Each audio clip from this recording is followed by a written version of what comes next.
लोकनायक जयप्रकाश नारायण, केंद्रीय कारा, हजारीबाग। जब हम ये नाम सुनते हैं तो दिमाग में एक किले की तस्वीर बनती है। बिल्कुल, ऊंची ऊंची दीवारें, बिजली के तार, हर तरफ पहरा, एक ऐसी जगह जहां से परिंदा भी पर ना मार सके। हाँ, यही सोचा जाता है। लेकिन मंगलवार की रात इसी किले की 21 फीट ऊंची दीवार 3 कैदियों के लिए सिर्फ एक पहेली बनकर रह गई। और उन्होंने उस पहेली को सुलझा भी लिया। और वो फरार हो गए। तो आज हम सिर्फ ये नहीं जानेंगे कि क्या हुआ, बल्कि परत दर परत ये समझने की कोशिश करेंगे कि देश की सबसे सुरक्षित मानी जाने वाली जेलों में से एक में इतनी बड़ी सेंध आखिर लगी कैसे। और ये सिर्फ 3 कैदियों के भागने की कहानी नहीं है, ये एक सिस्टम के फेल होने की कहानी है। हमारी आज की पड़ताल का मकसद इन्हीं तथ्यों को जोड़कर ये समझना है कि ये सिर्फ कुछ कैदियों की होशियारी थी या फिर किले के अंदर से ही किसी ने दरवाजा खोल दिया था। चलिए फिर उस रात के अंधेरे में चलते हैं। वक्त था रात के 1:30 से 2:30 बजे के बीच, बैरक नंबर 6, जहां ये तीनों 40 और कैदियों के साथ बंद थे। सोचिए, 40 लोग एक ही कमरे में सो रहे हैं और ये तीनों अपना काम शुरू करते हैं। और पहला कदम ही मतलब दिमाग चकरा देता है। पहला कदम था बाथरूम की खिड़की की रॉड काटना। रात के सन्नाटे में लोहे की रॉड काटी जा रही है और किसी को भनक तक नहीं लगती। ये कैसे मुमकिन है? और सबसे बड़ा सवाल, रॉड काटने का औजार वो जेल के अंदर आया कैसे? ये तो बस पहला सवाल है, कहानी तो अभी शुरू हुई है। खैर, खिड़की से बाहर निकलने के बाद उन्होंने वही क्लासिक तरीका अपनाया जो हमने फिल्मों में देखा है, चादरों को फाड़कर रस्सी बनाना। हाँ, लेकिन इसके बाद जो हुआ वो किसी भी फिल्म की कहानी से ज्यादा अविश्वसनीय है। क्योंकि अब उनके सामने थी 21 फुट ऊंची दीवार, जो लगभग 2 मंजिला इमारत जितनी ऊंची होती है। और चुनौती सिर्फ दीवार नहीं थी, उसके ऊपर लगी थी हाई वोल्टेज इलेक्ट्रिक फेंसिंग, मतलब उसे छूते ही मौत। तो इसे उन्होंने कैसे पार किया? यहीं पर उनकी प्लानिंग और दुस्साहस का असली पता चलता है। जानकारी के मुताबिक उन्होंने एक बहुत ही, कह सकते हैं, देसी जुगाड़ का इस्तेमाल किया। कैसा जुगाड़? उन्होंने लकड़ी का एक डंडा लिया और उसके सिरे पर एक लोहे का हुक फंसाया और इस हुक को उन्होंने बिजली की फेंसिंग के खंभे में अटका दिया। 1 मिनट, मतलब उन्होंने एक तरह से दीवार पर चढ़ने के लिए अपना खुद का एक एंकर पॉइंट बना लिया। बिल्कुल, वो हुक और चादर की रस्सी वो उनकी सीढ़ी बन गई और उसी के सहारे वो 21 फीट ऊपर चढ़े। कमाल है। लेकिन असली चुनौती तो अब थी, बिजली के तार। हाँ, और उन्होंने जो किया वो दिखाता है कि उन्हें थोड़ी बहुत तकनीकी समझ भी थी।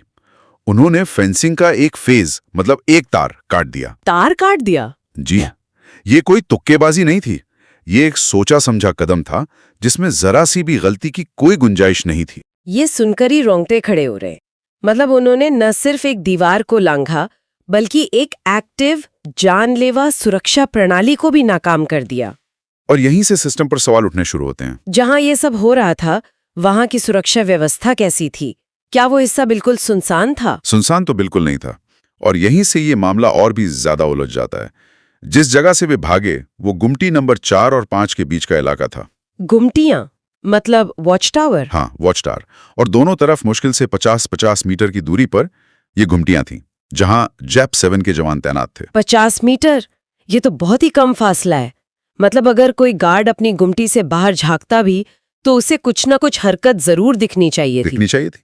वहां रोशनी की भी पूरी व्यवस्था थी, फ्लड लाइट्स लगी रहती हैं, और तो और उस पूरे इलाके को कवर करने के लिए 360 डिग्री घूमने वाले सीसीटीवी कैमरे भी लगे हुए थे। तो आपके पास जवान है, कैमरे हैं, रोशनी है, फिर भी 3 लोग आते हैं, दीवार पर चढ़ते हैं, तार काटते हैं और गायब हो जाते हैं, और किसी को पता तक नहीं चलता। यही तो सबसे बड़ा सवाल है। ये कैसे मुमकिन है? क्या कैमरे बंद थे उस रात? ये एक बहुत बड़ी संभावना है, लेकिन अगर 360 डिग्री कैमरा बंद होता या खराब होता तो कंट्रोल रूम में अलार्म बजना चाहिए था। तो क्या कंट्रोल रूम में बैठा शख्स भी? देखिए, जब इतनी सारी परतें, गार्ड, कैमरे, बिजली की फेंसिंग एक साथ फेल होती हैं, तो सवाल ये नहीं रह जाता कि कौन सोया हुआ था।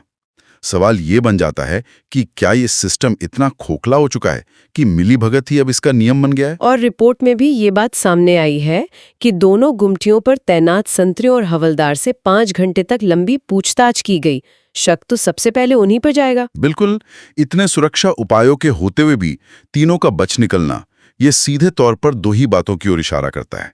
या तो ये बहुत बड़ी लापरवाही है, या फिर ये एक सोची समझी मिली भगत है? आप जरा उन 3 किरदारों की बात करते हैं। ये कैदी थे कौन आखिर? तीनों ही POCSO अधिनियम के तहत दोषी थे, जघन्य अपराध। एक था देवा भुइया, जिसे 20 साल की सजा मिली थी। दूसरा जितेंद्र रवानी, 22 साल की सजा। और तीसरा राहुल पंजवार, जिसे आजीवन कारावास था। आजीवन कारावास, मतलब उसके लिए तो जेल की दीवारें ही उसकी बाकी की जिंदगी थी। हाँ, और यहीं पर हमें उनका मनोविज्ञान समझना होगा। जब किसी के पास खोने के लिए कुछ नहीं बचता, तो वो किसी भी हद तक जाने को तैयार हो जाता है। और जेल प्रशासन को इस पूरे ड्रामे का पता कब चला? रात भर तो सब सोते रहे। सुबह 7 बजे जब कैदियों की रूटीन गिनती शुरू हुई, तब जाकर उनके होश उड़े। 3 कैदी कम थे। और फिर तो अफरा तफरी मच गई। छानबीन हुई और बाथरूम की टूटी खिड़की और दीवार पर लटकती चादर की रस्सी ने सारी कहानी बयां कर दी। और इसके ठीक बाद सुबह करीब 7:30 बजे जेल की पगली घंटी बजी।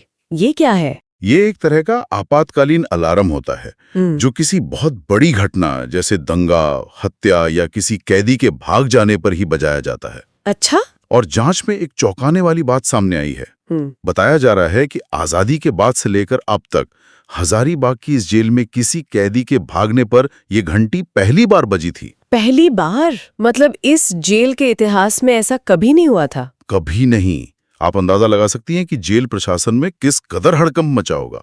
ये उस जेल के 75 साल के गर्व पर एक सीधी चोट थी। इस पूरी घटना ने कई सवाल खड़े कर दिए हैं, लेकिन जो बात मुझे सबसे ज्यादा हैरान कर रही है वो ये है कि ये सब डीजीपी के निरीक्षण के महज 5 दिन बाद हुआ। ये इस कहानी का सबसे शर्मनाक पहलू है। राज्य का सबसे बड़ा पुलिस अधिकारी आकर पूरी सुरक्षा का जायजा लेता है, सब कुछ ठीक ठाक बताया जाता है, और 5 दिन में ही। तो क्या वो निरीक्षण सिर्फ एक औपचारिकता था, एक दिखावा? सवाल तो यही उठता है। और दूसरा बड़ा सवाल उन औजारों को लेकर है। लोहे का हुक, रॉड कटर, तार काटने का सामान। ये सब कैदियों तक पहुंचा कैसे? बिना किसी अंदरूनी मदद के तो ये नामुमकिन है। बिल्कुल। कोई तो है, कोई गार्ड, कोई कर्मचारी जो पैसे के लालच में ये सब अंदर पहुंचा रहा है। ये बताता है कि जेल की बाहरी सुरक्षा तो टूटे ही, आंतरिक सुरक्षा में भी एक बड़ी सेंध लग चुकी है। और अब आते हैं उस सबसे बड़े सवाल पर, क्या बिजली की फेंसिंग वाकई चालू थी? ये इस पूरी जांच की दिशा तय कर सकता है। 2 ही बातें हो सकती हैं। पहली कि फेंसिंग में करंट ही नहीं था, वो सिर्फ दिखावे के लिए थी। अगर ऐसा है तो ये घोर लापरवाही का मामला है। और दूसरी संभावना ज्यादा खतरनाक है। वो क्या? वो ये कि फेंसिंग बिल्कुल ठीक थी, लेकिन किसी ने उसे ठीक उसी वक्त बंद कर दिया जब ये तीनों भागने वाले थे। अगर ऐसा हुआ तब तो ये सिर्फ लापरवाही नहीं रहती। नहीं, तब ये एक गहरी और सोची समझी साजिश बन जाती है, जिसमें जेल का कोई अंदर का आदमी शामिल है। और इस साजिश वाली थ्योरी को एक और बात से बल मिलता है। बताया गया है कि इसी जेल कैंपस से कुछ समय पहले 3 रोहिंग्या कैदी भी भागे थे। हाँ, और यहीं से ये कहानी और भी ज्यादा गंभीर हो जाती है।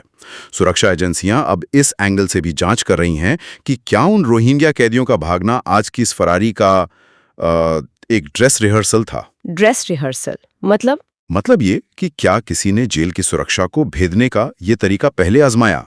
उन्होंने देखा कि सुरक्षा में कहां-कहां कमियां हैं, भागने का रास्ता कौन सा है, और जब वो ट्रायल रन सफल हो गया तो क्या उसी ब्लूप्रिंट का इस्तेमाल इन तीनों को भगाने के लिए किया गया। और ये एंगल इसलिए भी महत्वपूर्ण हो जाता है क्योंकि इसी जेल में कई दुर्दांत नक्सली भी बंद है। बिल्कुल। तो ये आशंका पैदा होना स्वाभाविक है कि क्या ये फरारी सिर्फ इन 3 दोषियों का अपना प्लान था, या फिर ये जेल के सुरक्षा तंत्र को परखने के लिए एक टेस्ट रन था, ताकि भविष्य में किसी बड़े नक्सली नेता को भगाने के लिए इसी रास्ते का इस्तेमाल किया जा सके। हाँ, और ये इस घटना को सिर्फ एक जेल ब्रेक से कहीं ज्यादा गंभीर बना देता है।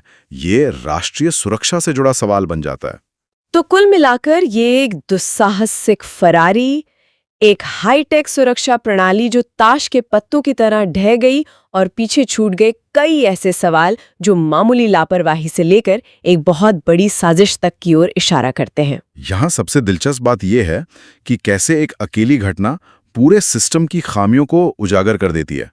अब चुनौती सिर्फ इन 3 कैदियों को पकड़ना नहीं है, असली चुनौती उन सभी सुरक्षा छेदों को बंद करना है, चाहे वो भौतिक हो, तकनीकी हो, या फिर सबसे महत्वपूर्ण मानवीय।